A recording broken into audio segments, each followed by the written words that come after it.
Hello everyone, આજે આપણે transmission and distribution of electrical power diploma fourth sem ઇલેક્ટ્રિકલની અંદર યુનિટ નંબર 4 જે છે પરફોર્મન્સ ઓફ ટ્રાન્સમિશન લાઇન એમનું topic type of distribution system જે છે એના વિશે આજે ડિસ્કસ કરીશું. તો સૌથી પહેલાં ડિસ્ટ્રીબ્યુશન સિસ્ટમ એટલે કે કોને કહેવાય, આપણા સુધી જે પાવર પહોંચે છે, ડોમેસ્ટિક લોડ સુધી જે પાવર પહોંચે છે કઈ મેથડથી પહોંચે છે, કઈ ડિસ્ટ્રીબ્યુશન સિસ્ટમ યુઝ કરી અને પહોંચાડવામાં આવે છે, એના આજે આપણે ટાઈપ્સની ડિસ્કસ કરીશું.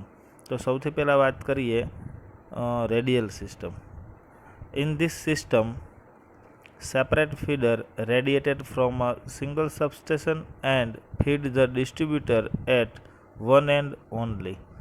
આ રેડિયલ સિસ્ટમની અંદર માત્ર ને માત્ર એક જ ફીડરનો ઉપયોગ કરવામાં આવે છે. સાથે સાથે એક જ સબસ્ટેશન જે છે એના દ્વારા આપણે ડિસ્ટ્રીબ્યુટર જે છે એને પાવર પહોંચાડીએ છીએ, અને ડિસ્ટ્રીબ્યુટર જે છે માત્ર ને માત્ર ફીડરના એક જે એક એન્ડ જે છે એની સાથે જ જોડાયેલો હોય છે.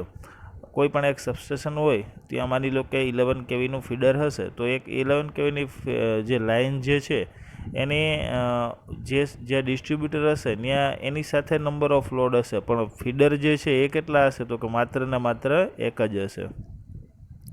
એના પછી આપણે જોઈએ તો a single line diagram of radial distribution system so in the figure. આપણે હવે સિંગલ લાઇન ડાયાગ્રામ જે છે એ ડિસ્ટ્રીબ્યુશન સિસ્ટમનો જોઈએ.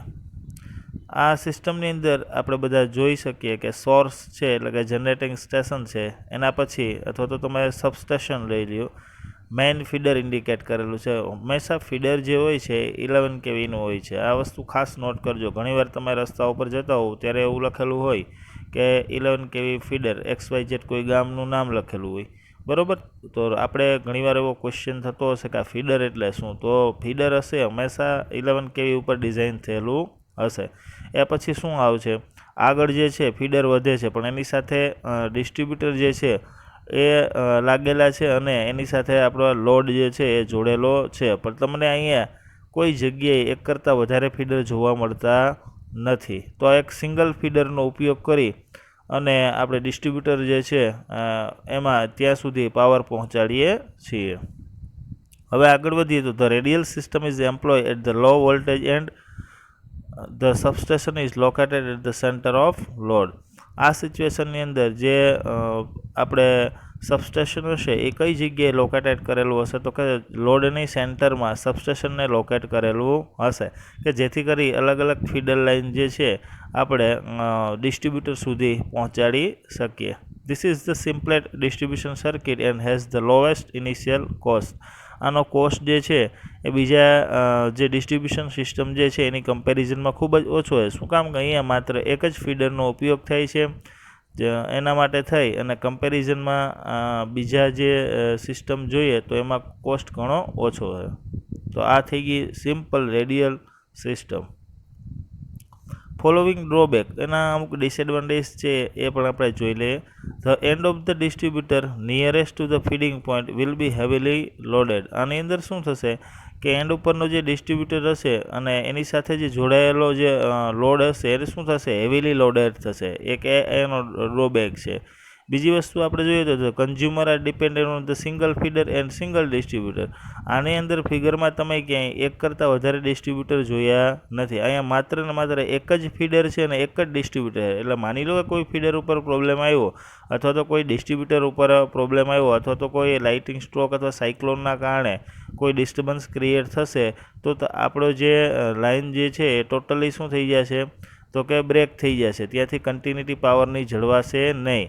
પણ માની લો કે કોઈ એક બીજું ફીડર જો પેરેલલમાં હોય અથવા તો એક ફીડરની સાથે બે ડિસ્ટ્રીબ્યુટર હોય તો આપણી માટે ખૂબ સારી સિસ્ટમ કહેવાય. પણ આની અંદર તો એક જ ડિસ્ટ્રીબ્યુટર અને એક જ ફીડર છે, એટલે આપણે આધાર માત્ર આ ડિસ્ટ્રીબ્યુટર અને ફીડર ઉપર જ રહેલો છે, જેથી એમનો ડિસએડવાન્ટેજ કહી શકાય. The consumer at the distant end of the distributor would be subjected to serious voltage fluctuation when the load on the distributor change. હવે જ્યારે એક જ ડિસ્ટ્રીબ્યુટર હોવાથી ઘણા બધા લોડ એમની સાથે જોડાયેલા છે જે આપણે ફિગરમાં જોયું. હવે આ લોડ જે છે એ અલ્ટરનેટ જો થયા રાખશે તો ફ્લક્ચ્યુએશન સિસ્ટમ થવાની વધારે સંભાવના રહે છે. પણ માની લો કે એક કરતાં વધારે ફીડર હશે તો લોડ જે છે એનું ડિસ્ટ્રીબ્યુશન એ ફીડર ઉપર થઈ જશે, એટલે ફ્લક્ચ્યુએશન થવાની સંભાવના ઘટી જાય છે. એના પછી આપણે જોઈએ તો રિંગમેન સિસ્ટમ. રિંગમેન સિસ્ટમમાં શું હોય? In this system the primary of distributed transformer form a loop.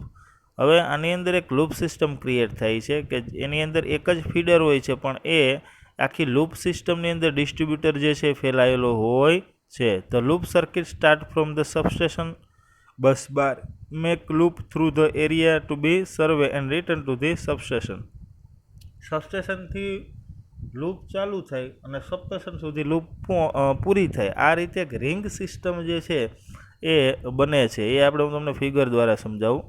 આ જે છે એ રિંગ સિસ્ટમ છે. એમાં તમે જોઈ શકો કે એક મેઇન ફીડર છે. મેઇન ફીડર જો ધીમે ધીમે ઉપર અને નીચે એમ બે સાઈડ આગળ વધી અને એક લૂપ ક્રિએટ કરે છે અને રિટર્ન પાથ થઈ અને ફરી પાછું સબસ્ટેશને પહોંચી જાય છે. તો આ જે સિસ્ટમ તમે ફિગરમાં જોઈ શકો, આ સિસ્ટમને કઈ સિસ્ટમ કહેવાય? તો કે રિંગમેન સિસ્ટમ કહેવાય. રિંગમેન સિસ્ટમની અંદર હવે આપણે આગળ વાત કરીએ તો આની અંદર જે ફીડર જે છે એ એક જ રહેલો છે. આ એક ખાસ વસ્તુ યાદ રાખજો, બરાબર. હવે આવશે ઇન્ટરકનેક્ટેડ પાવર સિસ્ટમ.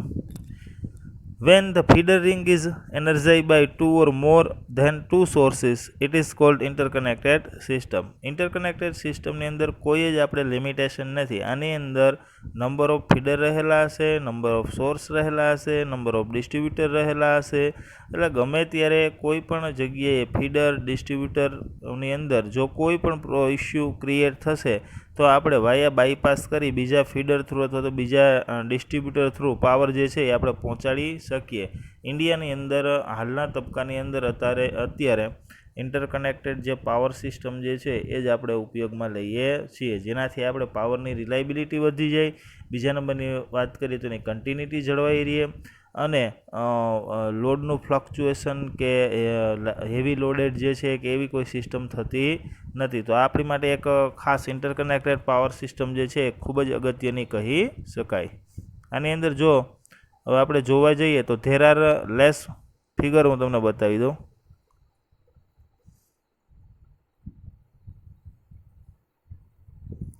તો આ જે છે આપણી ઇન્ટરકનેક્ટેડ પાવર સિસ્ટમ છે કે જેની અંદર બે સોર્સ રાખેલા, એક લેફ્ટ હેન્ડ સાઈડ અને એક રાઈટ હેન્ડ સાઈડ. અહીંયા મેઇન ફીડર છે એ તમે જોઈ શકો છો. આ સાઈડ એક લેફ્ટ હેન્ડ સાઈડ અને રાઈટ હેન્ડ સાઈડ બે સાઈડ ફીડર છે. આમાં ઇન્ડિકેટ નથી કરેલું, એટલે એક કરતાં વધારે ફીડર પણ હશે. વચ્ચે જો તમને ડિસ્ટ્રીબ્યુટર એક આખી લાઈન જોવા મળે છે અને એક નીચેની સાઈડ પર તમને એક ડિસ્ટ્રીબ્યુટર જે છે એ તમને એક લાઈન જોવા મળે છે.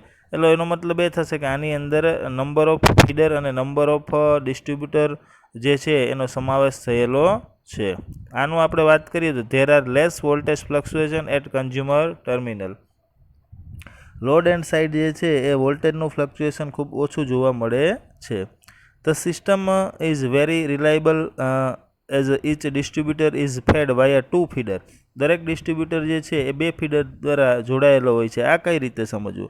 માની લો કે તમારી ઘરે લાઈન આવે છે, તમારી ઘરે જે પાવર આવતો હોય એ આપણે સિંગલ ફેઝ જે છે વોલ્ટેજ આપણે લેતા હોય એ ક્યાંથી આવતો હોય? હકીકતમાં કોઈ એક ફીડર જે છે એમાં આપણે ટ્રાન્સફોર્મર થ્રુ આપણે પાવર પહોંચાડતા હોય. તો હવે એ આપણે હકીકતમાં આપણે લાઇટ જતી રહીએ ઘરે તો વાયા એક બીજું જો ફીડર દ્વારા આપણે પાવર પહોંચાડી દેતા હોય તો આ રીતના સિસ્ટમનું જે છે એ નિર્માણ થાય છે, બરાબર, ઇન્ટરકનેક્ટેડ સિસ્ટમની અંદર. In the event of fault on any section of the feeder the continuity of supply is maintain. અને એનું મેઇન રીઝન જે છે કે કોઈ પણ ફોલ્ટ આવશે ફીડરની અંદર તો આપણી કન્ટિન્યુટી જળવાઈ રહી. શું કામ કે આપણે બીજા ફીડરથી જે છે પાવર લઈ શકીએ છીએ. ખાસ વસ્તુ યાદ રાખો, સિંગલ ફેઝ લાઇન જે છે એની અંદર આપણે જે ડોમેસ્ટિક લોડ માટે અત્યારે એટલે કે આપણે ઘરે જે વોલ્ટેજ આવે એમાં આવી કોઈ જ વ્યવસ્થા રાખેલી હોતી નથી. જ્યાં 66 કેવીના સબસ્ટેશન હોય, 220 કેવીના સબસ્ટેશન હોય કે જ્યાં કોઈ બે પેરેલલ લાઇન જે છે એ આવતી હોય, બરાબર. બાકી અહીંયા સિંગલ ફેઝ માટે આવી કોઈ વ્યવસ્થા હોતી નથી. The interconnected system have the following advantage. It is increase the service reliability. Service રિલાયબિલિટીમાં વધારો થાય છે. એના પછી આપણે જોઈએ તો એની area fed from one generating station during peak load over and can be fed from the other generating station. આમાં શું કહે છે કે એની માની કોઈ એરિયા છે એ fed from one generating station, બરાબર. એક જ જનરેટિંગ સ્ટેશનથી લગાડેલો હોય પીક લોડ દરમિયાન તો fed from the other generating station, તો એને આપણે બીજું જનરેટિંગ સ્ટેશન સાથે પણ લગાડી શકીએ. માની લો કે પીક લોડ થઈ જાય ત્યારે. This reduce the reserve power capacity અને increase the efficiency of system. જેનાથી થશે હું આપણે રિઝર્વ પાવર કેપેસિટી જે છે એ ઘટી જશે, બરાબર. આપણે અલગથી પાવર કોઈ લેવો પડશે નહીં. પ્લસ શું થશે તો કે એની એફિશિયન્સીમાં પણ શું થશે, સતત વધારો થશે. Thank you.